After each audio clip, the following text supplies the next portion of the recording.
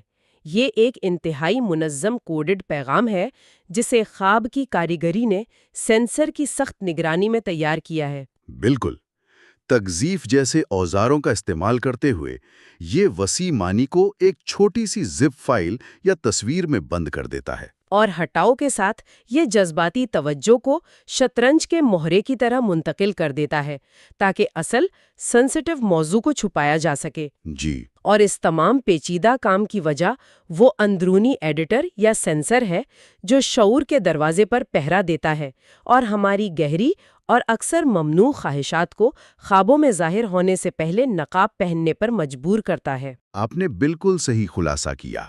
خواب ایک سٹیج کی طرح ہے جہاں ہماری گہری خواہشات کو کھیلنے کی اجازت تو ہے، لیکن صرف اس شرط پر کہ وہ ایک ایسا ماسک پہنے جو ہمارے اندرونی سینسر کو دھوکہ دے سکے۔ ہمارے جائزے کے اگلے حصے میں ہم خواب کی کاریگری کے ایک اور بڑے اوزار کو دیکھیں گے، علامت نگاری یعنی سمبلزم۔ اور ہم ان خوابوں پر بھی بات کریں گے جنہیں فروئڈ نے مخصوص خواب کہا، وہ خواب جو تقریباً ہر کوئی دیکھتا ہے، جیسے گرنے یا امتحان میں فیل ہونے کے خواب۔ اور ہمارے سامعین کے لیے ایک آخری سوچ چھوڑے جاتے ہیں۔ اگر ہمارا ذہن نیند کے سکون میں بھی اپنے ہی خیالات کو خود سے چھپانے کے لیے اتنی محنت اور چلاکی سے کام کرتا ہے، تو یہ ان پوشیدہ تنازعات، دبی ہوئی خواہشات اور اندرونی لڑائیوں کے بارے میں کیا بتاتا ہے جو ہماری جاگتی ہوئی زندگی کو ہر لمحہ تشکیل دے رہی ہیں؟ پچھلی بار ہم نے دیکھا تھا کہ خواب ہمارے خیالات کو کیسے توڑ مڑوڑ کر پیش کرتے ہیں۔ آج ہم اس سے بھی ایک قدم آگے بڑھیں گے۔ آج ہم ایک جاسوس کی طرح فروئڈ کے بتائے ہوئے سراغ استعمال کر کے خوابوں کی اس خفیہ زبان کو ڈی کوڈ کرنے کی کوشش کریں گے۔ وہ زبان جو ہم سب بولتے ہیں لیکن جاگتے ہوئے سمجھ نہیں پاتے۔ اور یہ زبان، یہ سمبلز یعنی علامتوں سے بنی ہے۔ فروئڈ کا ماننا تھا کہ خواب بے ترتیب تصویریں نہیں دکھاتے، بلکہ ایک ایسی زبان میں بات کرتے ہیں جس کی اپنی ایک گرامر اور اپنے اصول ہیں۔ بالکل۔ تو آج ہم اسی زبان کے کچھ الفاظ اور جملے سمجھنے کی کوشش کریں گے۔ جی، ہماری آج کی یہ کھوج فروئڈ کی کتاب کے دو بہت ہی دلچسپ حصوں پر مبنی ہے۔ ایک ہے خوابوں میں اشاروں کی زبان اور دوسرا کچھ عام اور جانے پہچانے خواب۔ صحیح۔ تو پھر اس خفیہ زبان کا پہلا اصول کیا ہے؟ یہ علامتیں آخر ہیں کیا؟ کیا ہر چیز کا کوئی چھپا ہوا مطلب ہے؟ ہاں، فروئڈ کے مطابق کچھ ایسا ہی ہے۔ دیکھیں، خواب کا جو بنیادی کام ہے جسے فروئڈ ڈریم ورک کہتے ہیں، جی، وہ یہ ہے کہ وہ ہمارے لاشعور میں چھپی خواہشات کو، خاص طور پر ان باتوں کو جنہیں ہمارا شعوری ذہن قبول نہیں کرتا، ایک قابل قبول شکل دے دے۔ اچھا۔ اور علامتیں اس کام کا سب سے اہم اوزار ہیں۔ یہ ایک طرح کا کوڈ ہے جو ہمارے ذہن کا سیکیورٹی گارڈ یعنی سینسر پکڑ نہیں پاتا۔ یعنی خواب ہماری خواہشات کو چھپانے کے لیے ایک کوڈ ورڈ استعمال کرتا ہے۔ یہ تو بہت دلچسپ ہے۔ تو اس کوڈ بک کی کچھ مثالیں دیکھتے ہیں۔ فروئڈ نے کون سی عام علامتوں کی بات کی ہے؟ سب سے عام مثالوں میں سے ایک ہے انسانی جسم کو گھر کے طور پر دیکھنا۔ گھر کے طور پر؟ کیسے؟ جی، خواب میں نظر آنے والا ایک گھر، اس کی دیواریں، کمرے، کھڑکیاں، دروازے، یہ سب دراصل خود خواب دیکھنے والے کے جسم کی علامت ہو سکتے ہیں۔ اچھا۔ ہموار دیواروں والے گھر مردوں کی علامت ہو سکتے ہیں، اور جن گھروں میں بالکنیاں یا چھجے ہوں وہ عورتوں کی نمائندگی کر سکتے ہیں۔ اور دروازے، کھڑکیاں؟ وہ جسم کے سوراخوں یعنی اوپننگز کی طرف اشارہ ہو سکتے ہیں۔ تو بظاہر ایک عام سا گھر کا خواب دراصل اپنے جسم کے بارے میں ہمارے احساسات کو ظاہر کر رہا ہوتا ہے۔ واہ، یہ زبان بظاہر معصوم ہے لیکن اس کے پیچھے گہرے نفسیاتی معنی چھپے ہیں۔ بالکل۔ ٹھیک ہے۔ ایک اور بہت عام خواب ہے سیڑھیاں چڑھنے یا اترنے کا۔ میں نے کئی بار یہ خواب دیکھا ہے اور اکثر اس میں ایک عجیب سی تھکن یا پھر تیزی کا احساس ہوتا ہے۔ اس کا کیا مطلب ہو سکتا ہے؟ یہ ایک بہت اہم علامت ہے۔ فروئڈ کے مطابق سیڑھیاں چڑھنا یا اترنا یا کسی دیوار پر چڑھنا، یہ سب ردھمک حرکتیں اکثر جنسی عمل کی علامت ہوتی ہیں۔ اچھا۔ جی، اس میں جو اتار چڑھاؤ اور رفتار کا احساس ہے وہ اس عمل کی عکاسی کرتا ہے۔ دیکھیں، یہاں پر آ کر فروئڈ کے ناقدین اکثر یہ اعتراض کرتے ہیں کہ وہ ہر چیز میں جنسیت ہی کیوں تلاش کرتے تھے۔ جی، یہ سوال ہمیشہ اٹھتا ہے۔ کیا یہ ممکن نہیں کہ خواب میں سیڑھیاں چڑھنے کا مطلب صرف ترقی کرنا ہو، یا چھتری کا مطلب صرف بارش سے بچنا ہو؟ یہ ایک بہت اہم سوال ہے، اور فرائیڈ نے خود اس پر بات کی ہے۔ ان کا کہنا تھا کہ یہ علامتیں انہوں نے خود نہیں بنائیں، یہ انسانی تہذیب، لوک کہانیوں اور زبانوں میں ہزاروں سال سے موجود ہیں۔ اچھا، وہ کہتے تھے کہ خواب میں علامتیں وہی کام کرتی ہیں جو ہماری روزمرہ کی زبان میں محاورے کرتے ہیں۔ دوسری بات یہ کہ فرائیڈ کے مطابق جنسیات انسانی نفسیات کی سب سے بنیادی اور طاقتور قوتوں میں سے ایک ہے، جسے تہذیب نے سب سے زیادہ دبایا ہے۔ تو لاشعور اسے بار بار باہر لانے کی کوشش کرتا ہے؟ بالکل، بار بار ان دبی ہوئی خواہشات کو علامتوں کے پردے میں ظاہر کرنے کی کوشش کرتا ہے۔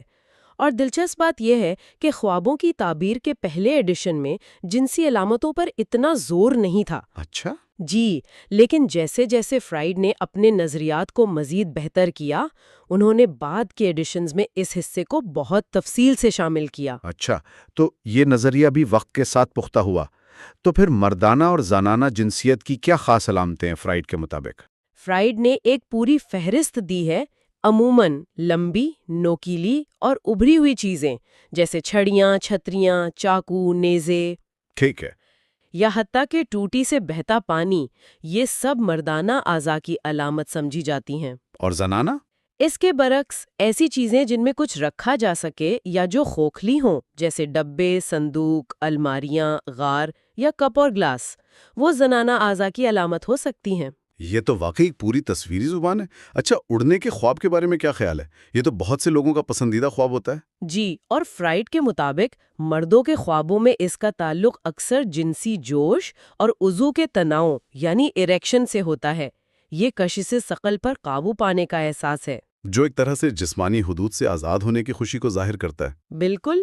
خیر، ایک اور خوفناک خواب کی طرف آتے ہیں، دانت گرنے یا نکلوانے کا خواب۔ یہ اتنا حقیقی لگتا ہے کہ انسان اٹھ کے اپنے دانت چیک کرتا ہے۔ لیکن دانتوں کا تعلق کیسٹریشن کے خوف سے جوڑنا ایک بہت بڑا دعویٰ ہے۔ اب فرائیڈ نے ان دونوں کے درمیان کیا ربط دیکھا؟ یہ کنیکشن انہوں نے کیسے بنایا؟ دیکھیے، فرائیڈ کے نزدیک یہ صرف جسمانی خوف نہیں ہے، یہ طاقت، مردانگی یا اپنی صلاحیت کھو دینے کے گہرے لاشعوری خوف کی علامت ہے۔ یعنی یہ ایک سمبولک خوف ہے؟ جی، دانت جو ہماری طاقت، جارحیت اور خود اعتمادی کی ایک نشانی ہے، ان کا گرنا اسی گہرے خوف کو ظاہر کرتا ہے۔ تو جب کوئی شخص خواب میں اپنے دانت ٹوٹتے ہوئے دیکھتا ہے تو اس کا لاشعور دراصل اپنی طاقت یا اختیار کے چھن جانے کے خوف کا اظہار کر رہا ہوتا ہے۔ یہ علامتیں تو جیسے خواب کی زبان کے حروف تہجی ہیں، لیکن کیا کچھ ایسے پورے خواب بھی ہیں جو تقریباً ہر کوئی دیکھتا ہے؟ کچھ ایسے مقبول محاورے جو ہمارے ذہن بار بار دہراتا ہے؟ بالکل، اور یہی فرائیڈ کی تحقیق کا اگلا حصہ ہے، جسے وہ ٹپیکل ڈریمز یعنی مخصوص یا عالمگیر خواب کہتے ہیں۔ اچھا، یہ وہ خواب ہیں جو اتنے عام ہیں کہ فرائیڈ کا ماننا تھا کہ ان کی تعبیر بھی تقریباً سب کے لیے ایک جیسی ہوتی ہے۔ اچھا، ایک خواب ہے جو میں نے کئی لوگوں سے سنا ہے اور جو سننے میں ہی بہت عجیب لگتا ہے کہ آپ اچانک لوگوں کے بیچ میں خود کو برہنہ پاتے ہیں۔ اس کی تعبیر تو بہت ہی دلچسپ ہوگی۔ جی، یہ برہنگی کا خواب ہے۔ منظر عموماً یہ ہوتا ہے کہ آپ کسی بھیڑ والی جگہ پر ہیں اور اچانک آپ کو احساس ہوتا ہے کہ آپ نے کپڑے نہیں پہنے۔ ہاں، آپ کو شدید شرمندگی محسوس ہوتی ہے، آپ چھپنا چاہتے ہیں لیکن بھاگ نہیں پاتے۔ مگر سب سے عجیب بات یہ ہوتی ہے کہ خواب میں موجود دوسرے لوگ آپ کی طرف کوئی توجہ نہیں دیتے۔ بالکل، وہ بالکل لا تعلق رہتے ہیں، جیسے کچھ ہوا ہی نہ ہو۔ ہاں، یہی بات سب سے عجیب ہے۔ تو اس کی کیا وجہ ہے؟ فرائیڈ اسے بچپن کی یادوں سے جوڑتے ہیں۔ وہ کہتے ہیں کہ بچپن میں ایک دور ایسا ہوتا ہے جب ہمیں برہنہ ہونے پر کوئی شرمندگی محسوس نہیں ہوتی تھی۔ ٹھیک ہے۔ یہ خواب دراصل اسی دور کی دبی ہوئی خواہش یعنی نمائش پسندی، ایگزیبیشنزم کی عکاسی کرتا ہے، اور خواب میں دوسرے لوگوں کا لاتعلق رہنا یہ بھی خواب کی تکمیل کا حصہ ہے۔ یہ کیسے؟ یہ لاشعور کی ایک چال ہے جو کہتا ہے، دیکھو تم جو کرنا چاہتے ہو وہ ہو بھی گیا اور کسی نے نوٹس بھی نہیں کیا۔ فرائیڈ اس کی مثال اینڈرسن کی مشہور کہانی بادشاہ کے نئے کپڑے سے دیتے ہیں۔ واہ، جہاں سب لوگ بادشاہ کی برہنگی کو نظر انداز کرنے کا ڈرامہ کرتے ہیں، یہ تو کمال کی تعبیر ہے۔ جی، ایک اور اسی طرح کا بے بسی والا خواب ہے جس میں ہم کہیں بھاگنا چاہتے ہیں لیکن ہمارا جسم ساتھ نہیں دیتا، ہم ایک ہی جگہ پر جم جاتے ہیں۔ اسے فرائیڈ رکاوٹ کے خواب کہتے ہیں نا؟ جی، انہیبیشن ڈریمز۔ اور اس کی وضاحت کے لیے فرائیڈ نے اپنے ایک ذاتی خواب کی مثال دی ہے۔ اچھا، وہ خواب میں تیزی سے سیڑھیاں چڑھ رہے ہوتے ہیں، لیکن اچانک ایک ملازمہ کو دیکھ کر شرمندہ ہو جاتے ہیں اور ان کے قدم وہیں جم جاتے ہیں۔ وہ آگے بڑھنا چاہتے ہیں لیکن بڑھ نہیں پاتے۔ تو یہ بے بسی کس چیز کی علامت ہے؟ فرائیڈ کے مطابق یہ جسمانی بے بسی دراصل لاشعور میں موجود کسی اخلاقی یا نفسیاتی رکاوٹ کی علامت ہے۔ یہ ہمارے اندر کی کسی خواہش اور اس خواہش کو دبانے والی اخلاقی قوت کے درمیان کشمکش کو ظاہر کرتا ہے۔ اب اس خواب کی بات کرتے ہیں جو شاید سب سے زیادہ پریشان کن ہوتا ہے، کسی عزیز کی موت کا خواب۔ جی، ہم خواب میں انہیں مردہ دیکھتے ہیں اور شدید دکھ محسوس کرتے ہیں، اور جاگنے کے بعد بھی اس کا اثر رہتا ہے۔ فرائیڈ کی اس پر تعبیر بہت متنازع ہے۔ ہاں، اور یہی وہ نقطہ ہے جہاں بہت سے لوگ فرائیڈ سے شدید اختلاف کرتے ہیں۔ ان کے مطابق یہ خواب اکثر بچپن کی ان دبی ہوئی خواہشات کی طرف اشارہ کرتے ہیں جو اس وقت پیدا ہوئیں جب بچہ مکمل طور پر خود غرض ہوتا تھا۔ جیسے؟ مثال کے طور پر ایک بچہ اپنے نئے پیدا ہونے والے بہن یا بھائی سے حسد کرتا ہے اور لاشعوری طور پر یہ خواہش کرتا ہے کہ وہ غائب ہو جائے، یا پھر اوڈیپس کمپلیکس کی وجہ سے۔ ایک منٹ، یہاں اوڈیپس کمپلیکس کی تھوڑی وضاحت کر دیں تاکہ بات واضح ہو جائے۔ اوڈیپس کمپلیکس فرائیڈ کا وہی مشہور نظریہ ہے جس کے مطابق بچپن میں لڑکا لاشعوری طور پر اپنی ماں کے لیے باپ سے حسد محسوس کرتا ہے اور لڑکی اپنی ماں سے۔ تو بچہ اپنے ہم جنس والدین کو ایک حریف کے طور پر دیکھتا ہے۔ ٹھیک ہے، تو اس کا موت کے خواب سے کیا تعلق ہے؟ فرائیڈ کا کہنا ہے کہ یہ بچپن کے وہی پرانے احساسات ہیں جو ہمارے لاشعور میں محفوظ رہ جاتے ہیں۔ یہ خواب ہرگز یہ نہیں بتاتا کہ ہم اب بھی ان سے نفرت کرتے ہیں، بلکہ یہ صرف اس بات کی نشاندہی کرتا ہے کہ وہ پرانی بچکانہ خواہش ہمارے لاشعور میں کہیں موجود ہے، اور خواب میں جو ہم شدید دکھ محسوس کرتے ہیں وہ دراصل اس پرانی خواہش پر ہمارے شعوری ذہن کا رد عمل ہے۔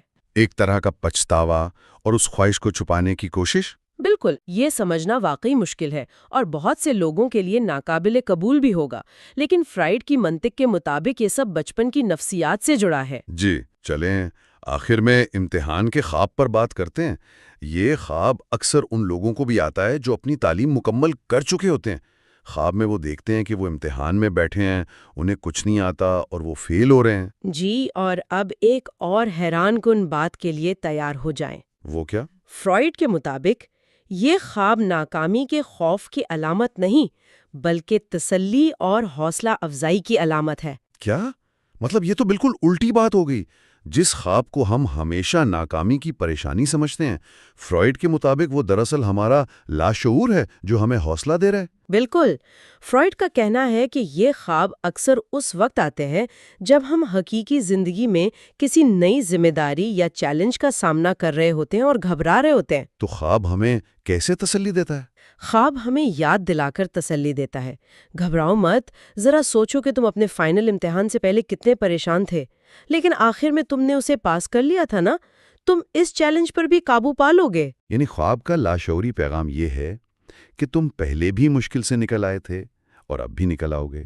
جی، یہ ہمارے ذہن کا ہمیں تسلی دینے کا ایک بہت ہی عجیب لیکن مؤثر طریقہ ہے۔ یہ تو کمال کا نکتہ ہے۔ تو آج کی ہماری اس جاسوسی مہم میں ہم نے دیکھا کہ خوابوں کی اپنی ایک خفیہ اور علامتی زبان ہوتی ہے۔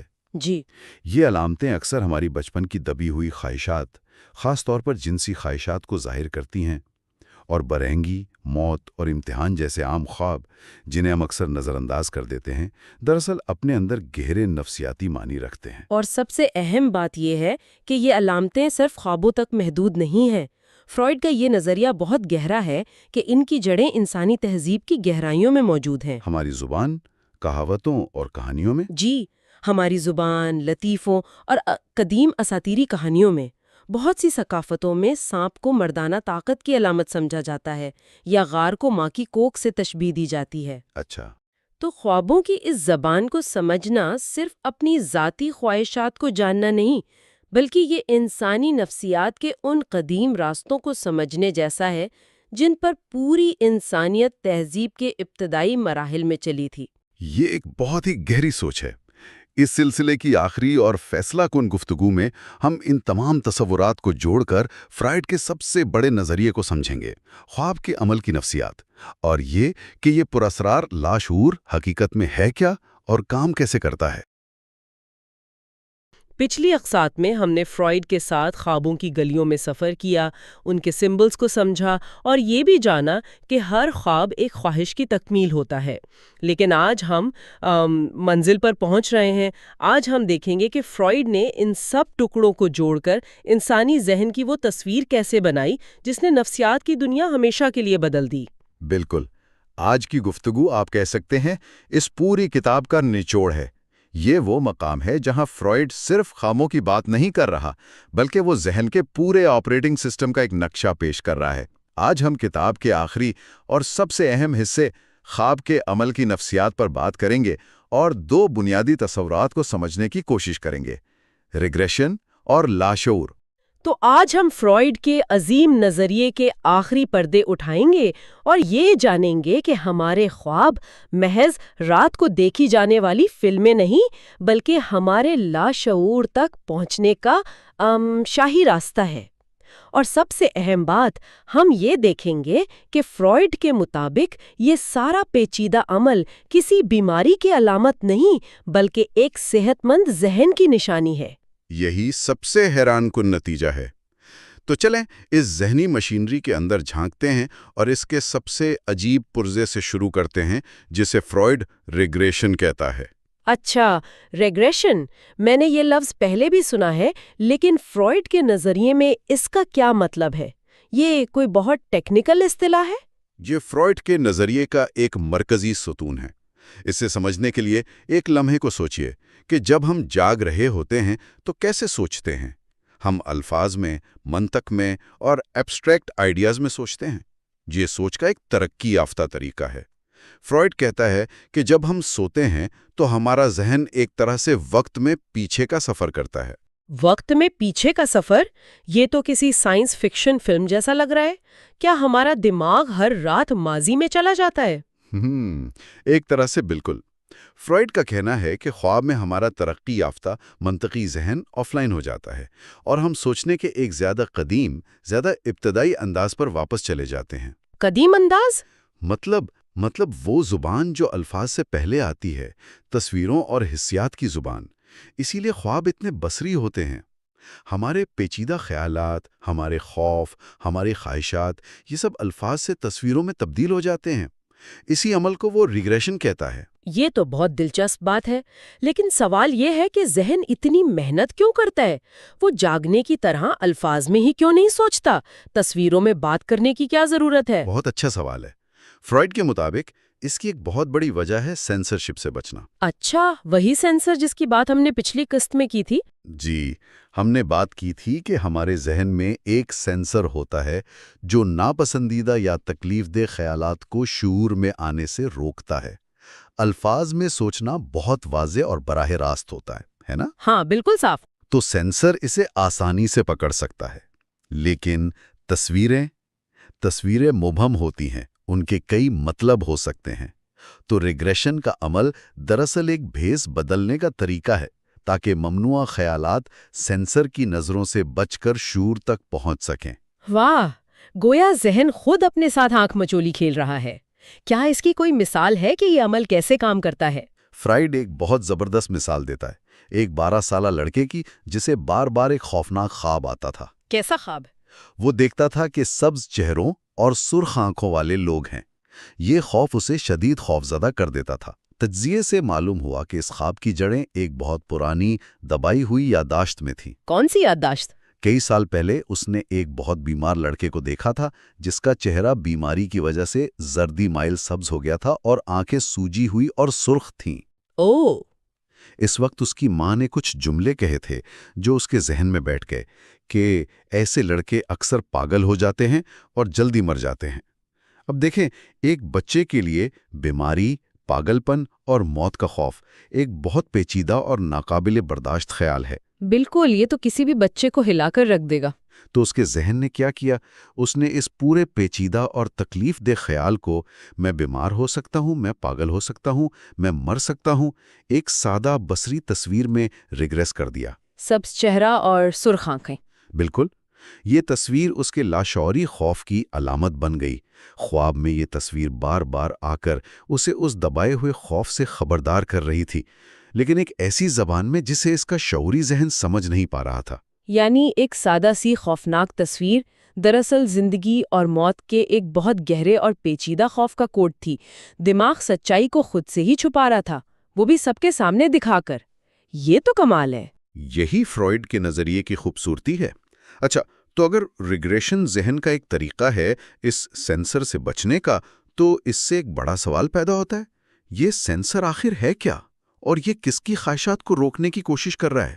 کیا ہمارے دماغ میں کوئی خفیہ پولیس بیٹھی ہے جو ہمارے خیالات پر پہرا دے رہی ہے؟ ہاں، فرائڈ کا تصور کچھ ایسا ہی ہے۔ اس نے اسے سمجھانے کے لیے ذہن کا ایک نقشہ بنایا، ایک ماڈل۔ اس نے کہا کہ ہمارے نفسیاتی نظام میں دو الگ الگ قوتیں یا ایجنسیاں کام کر رہی ہیں۔ ایک قوت وہ ہے جو ہماری بنیادی خام خواہشات کو پیدا کرتی ہے۔ یہ خواہشات اکثر ایسی ہوتی ہیں جو سماجی طور پر قابل قبول نہیں ہوتی۔ اور دوسری قوت؟ دوسری قوت وہی سینسر ہے۔ یہ ہمارے ذہن کا وہ حصہ ہے جو سماجی اصول، اخلاقیات اور حقیقت پسندی کو سمجھتا ہے۔ اس کا کام پہلی قوت سے آنے والی بے لگام خواہشات کو قابو میں رکھنا ہے۔ ان کی جانچ پڑتال کرنا؟ جی، اور اگر وہ خطرناک ہوں تو انہیں شعور تک پہنچنے سے روکنا ہے۔ فرائڈ کے مطابق ان دو قوتوں کے درمیان ایک مستقل کشمکش جاری رہتی ہے۔ خواب اسی کشمکش کا نتیجہ ہے۔ تو ذہن کے اس نقشے کو فرائڈ نے کیا نام دیا؟ اس نے ذہن کو دو بڑے علاقوں میں تقسیم کیا۔ ایک ہے لاشعور یا دی انکانشس، اسے وہ تکنیکی طور پر UCS کہتا ہے۔ UCS یہ ذہن کا وہ جنگلی بے لگام حصہ ہے، ایک گہرا جنگل جہاں ہماری بنیادی حیوانی خواہشات، دبائی ہوئی تکلیف دہ یادیں اور وہ تمام خیالات رہتے ہیں جنہیں ہم دن کی روشنی میں قبول نہیں کر سکتے۔ یہ حصہ منطق اور وقت کے اصولوں سے آزاد ہے۔ اور دوسرا علاقہ؟ وہ ہے نیم شعور یا دا پری کانشس، جسے وہ PCS کہتا ہے۔ PCS یہ لاشعور اور شعور کے درمیان ایک طرح کا ویٹنگ روم یا بارڈر کنٹرول ہے۔ لاشعور سے آنے والے خیالات کو پہلے یہاں سے گزرنا پڑتا ہے۔ یہاں سینسر ان کی جانچ پڑتال کرتا ہے اور پھر فیصلہ کرتا ہے کہ کسے اندر آنے دینا ہے۔ بالکل، جو خیالات قابل قبول ہوتے ہیں انہیں شعور میں جانے کی اجازت مل جاتی ہے، اور جو نہیں ہوتے انہیں یا تو دبا دیا جاتا ہے یا پھر ان کا حلیہ بدل دیا جاتا ہے تاکہ وہ پہچانے نہ جا سکے۔ تو UCS اور PCS یعنی جنگلی حصہ اور ویٹنگ روم، اس سے سمجھنا آسان ہو گیا۔ لیکن ایک منٹ، یہ خوابوں میں نظر آنے والی خواہشات آتی کہاں سے ہیں؟ کیا یہ صرف دن بھر کی ادھوری باتیں ہیں، جیسے کاش میں نے وہ میٹنگ نہ چھوڑی ہوتی، یا یہ اس سے بھی زیادہ گہری ہوتی ہیں؟ یہ بہت اہم سوال ہے۔ فرائڈ کہتا ہے کہ یہ دونوں ہو سکتی ہیں۔ اس نے خواب کی خواہشات کے 3 ممکنہ ذرائع بتائے۔ پہلا، دن کی کوئی ایسی خواہش جو پوری نہ ہوئی ہو اور رات کو خواب میں پوری ہو جائے، یہ سب سے سادہ قسم ہے۔ دوسرا، دن کی کوئی ایسی خواہش جسے ہم نے خود رد کر دیا ہو، دبا دیا ہو، لیکن وہ لاشعور میں فعال ہو۔ اور تیسرا کون سا ہے؟ تیسرا وہ ذریعہ ہے جو سب سے اہم ہے۔ یہ وہ خواہشات ہیں جن کا ہماری دن کی زندگی سے بظاہر کوئی تعلق نہیں ہوتا۔ یہ براہ راست ہمارے لاشعور یعنی UCS کے گہرے کنویں سے ابھرتی ہیں۔ بچپن کی خواہشات؟ جی، ہماری بچپن کی دبی ہوئی اور بھولی بسری خواہشات۔ فرائڈ کا ماننا ہے کہ زیادہ تر دلچسپ اور پیچیدہ خوابوں کو توانائی اسی تیسرے ذریعے سے ملتی ہے۔ دن کی کوئی چھوٹی موٹی خواہش ان گہری لاشعوری خواہشات کے لیے ایک گاڑی کا کام کرتی ہے۔ اچھا، تو ہمارے ذہن میں یہ اتنا پیچیدہ نظام کام کر رہا ہے۔ ایک جنگلی لاشعور ہے، ایک سخت سینسر ہے، خیالات تصویروں میں بدل رہے ہیں۔ یہ سب سن کر ایسا لگتا ہے جیسے ہمارے اندر کوئی گڑبڑ چل رہی ہے۔ کیا یہ سب کسی ذہنی بیماری یا عدم توازن کی علامت ہے؟ اور یہیں پر فرائڈ اپنی کتاب کے آخر میں سب سے بڑا اور انقلابی نتیجہ پیش کرتا ہے۔ وہ کہتا ہے، بالکل نہیں، بالکل نہیں۔ خواب کوئی پیتھولوجیکل فینومینا یعنی بیماری کی علامت نہیں ہے۔ یہ ہمارے نفسیاتی توازن میں کسی خرابی کی نشاندہی نہیں کرتے، اور نہ ہی اس سے ہماری ذہنی کارکردگی کمزور ہوتی ہے۔ ایک منٹ، تو یہ سارا ڈرامہ نارمل ہے؟ صرف نارمل ہی نہیں، بلکہ ایک صحت مند ذہن کے کام کرنے کا لازمی حصہ ہے۔ فرائڈ کے لیے خواب اس بات کا سب سے بڑا ثبوت تھے کہ دبایا ہوا مواد یعنی سپریسڈ مٹیریل صرف ذہنی مریضوں میں نہیں ہوتا، بلکہ ہر عام صحت مند انسان کے اندر موجود رہتا ہے اور مسلسل فعال رہتا ہے۔ اچھا۔ یہ پورا پیچیدہ نظام، لاشعور، سینسر، ریگریشن، یہ کوئی بگ نہیں بلکہ ہمارے ذہن کا بنیادی فیچر ہے، اس کا ڈیفالٹ آپریٹنگ سسٹم ہے۔ تو جو نفسیاتی بیماریاں ہوتی ہیں جنہیں نیوروسس کہتے ہیں، کیا ان کا اس نظام سے کوئی تعلق نہیں؟ فرائڈ کہتا ہے کہ تعلق ہے، لیکن الٹا۔ وہ نفسیاتی نظام جو بیماریوں میں واضح طور پر نظر آتا ہے، وہ بیماری کی وجہ سے پیدا نہیں ہوتا، بلکہ وہ ہمارے ذہن کی بناوٹ میں پہلے سے ہی موجود ہوتا ہے۔ پہلے سے موجود ہوتا ہے؟ جی، بیماری کی حالت میں بس یہ نظام زیادہ شدت سے کام کرنے لگتا ہے اور اس کی کارکردگی میں خلل آ جاتا ہے، جبکہ خواب میں یہی نظام ایک صحت مند اور کنٹرولڈ طریقے سے کام کرتا ہے۔ واہ! تو گویا جو ذہنی مشینری نفسیاتی مسائل پیدا کر سکتی ہے، وہی مشینری ہر رات ہمیں خواب بھی دکھاتی ہے؟ یہ ہمیشہ ہمارے اندر موجود ہے، پس منظر میں کام کر رہی ہے؟ بالکل، اور اسی لیے فرائڈ نے خوابوں کو لاشعور تک جانے والی شاہی سڑک کہا تھا۔ The royal road to the unconscious۔ خواب کوئی بیماری نہیں ہے، وہ ایک کھڑکی ہے، ایک جھروکھا ہے جس سے ہم اپنے ہی ذہن کے ان پوشیدہ حصوں میں جھانک سکتے ہیں جو عام طور پر ہماری نظروں سے اوجھل رہتے ہیں۔ اس ایک نظریے نے نفسیات کو دیکھنے اور سمجھنے کا انداز ہمیشہ کے لیے تبدیل کر دیا۔ اس سے پہلے خوابوں کو یا تو بے معنی سمجھا جاتا تھا یا پھر مافوق الفطرت پیغامات۔ فرائڈ نے پہلی بار انہیں سائنسی مطالعے کے قابل بنایا۔ تو آج ہم نے فرائڈ کے خوابوں کے نظریے کے آخری اور سب سے اہم ستونوں کو سمجھا۔